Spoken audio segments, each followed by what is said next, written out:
Alright everybody, so today is February 6th, and this is kind of the last of my garden that's not just sitting there, waiting for spring with nothing in it, but this actually is still green. This is Tatsoi.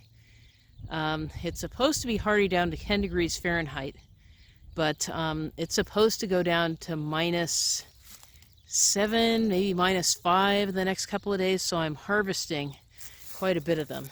So I'm just actually cutting them at the bottom, and I'll have to clean them up once I get inside. Obviously it's snowing, and I pulled back the floating row cover, so they've been doing pretty well. They probably didn't really need it, as in the floating row cover, they didn't really need it. I do have couple of carrots right here that I'm just leaving here to see if they'll do anything once we get to the spring.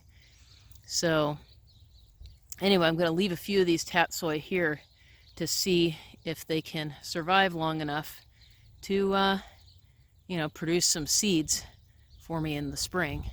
Because of course I'm all about saving seeds, but I've harvested quite a few, so it should be pretty good. And I'll probably just cook them up because they're kind of pretty close against the ground, and I've definitely seen a lot of slugs growing on them, and I don't want to eat raw slugs. So even though they're probably not out right now, I'll just go ahead and cook them up. Anyway, that's my plan, and that's most of what's going on.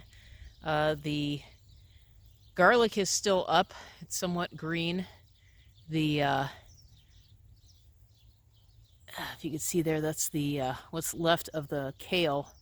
It's not doing so hot, but I started last spring, so it's really getting long in the stem for it to be producing a whole lot. I've eaten some of it over the winter, but just as the winter is going on, it's just gotten a little bit worse and worse. So probably better to start with if you're going to do winter kale, start in the fall.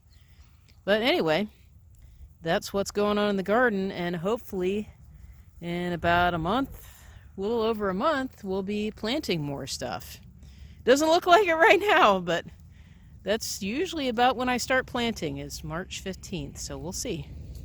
Alright, so the tatsoi cooked down to, well, I ate about a quarter of it, but it cooked down to this, which is not a lot, but it's actually pretty tasty. So definitely something you could put in a stir fry. So good stuff, very healthy. That nice dark green is super, super healthy stuff. It's very high in vitamins, so very good. Just have to grow more next year.